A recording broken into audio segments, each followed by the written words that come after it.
Hey, so I'm super excited. Today I'm coming at you with a mini tutorial, which I guess isn't really a tutorial because everybody does one. But today we're going to go from this to this. So the first thing I'm going to do is I'm actually going to shave this off because when it comes to foundation, this kind of gets in the way. Also going to pop in my contacts, so I'll be back in a second. All right, so I finished shaving my face. The first thing that I actually do before I ever do my foundation, and simply because it gives me control of my skin, is I use a Clarisonic. And I know that might seem a little extreme, but my experience before using a Clarisonic is I would always get super oily and my foundation would just move around, wouldn't last all day. But once I started doing this, I definitely went from like a solid maybe like 2 to 3 hours to like a 8 plus hours, depending on the foundation. But it just gives me a really nice blank canvas. I use my men's facial fuel just because gotta feel a little bit masculine after all the makeup. And the last thing that I use to make sure I moisturize so I have control. I know it sounds weird. If you're oily, you still need to moisturize.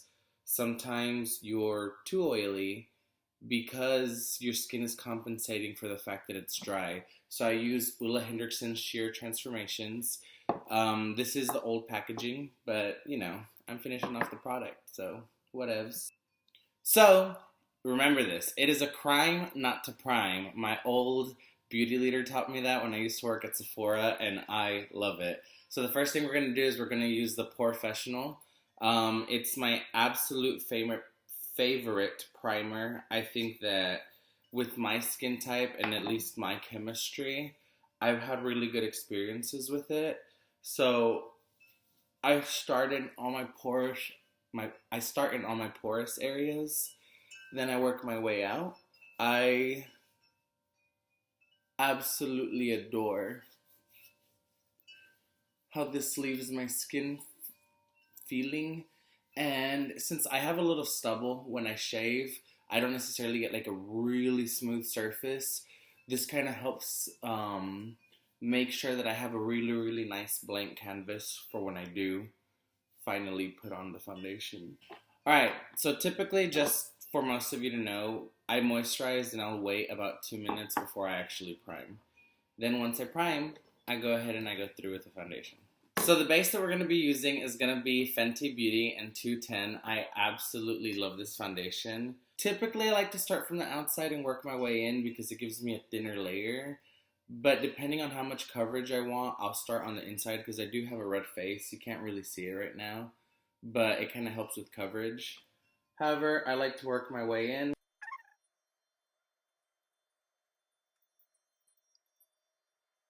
Alright, so I don't know if y'all can see the difference, but this was just about a pump, and it's given me a very, very natural coverage.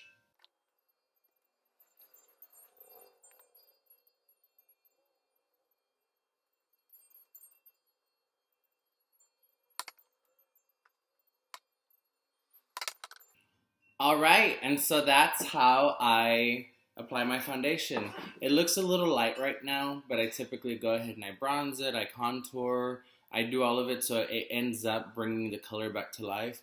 Also, Fenty oxidizes, and so although it looks pale now, in about like 10-15 minutes, it really starts to even out. Um, I do like to bring it down to my neck, just because you can still see stubble, but I'm not too worried about it for now. I just want y'all to remember you're going to wash your face, moisturize, prime, and then put on your foundation. Thank you for watching. If you want to watch the continuation of this look, I will be posting videos throughout. I want to do all these little mini ones just because I want to get my basics out of the way before I get into my really like artistic looks. So thank you for watching.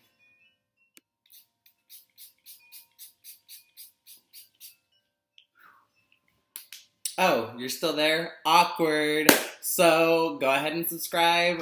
Leave some comments down below of what you actually want to see artistically.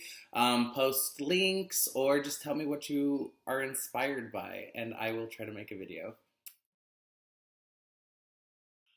I don't know why I act like that because I promise you that in real life I am not like that. But once again, for like the 500th time, thanks for watching.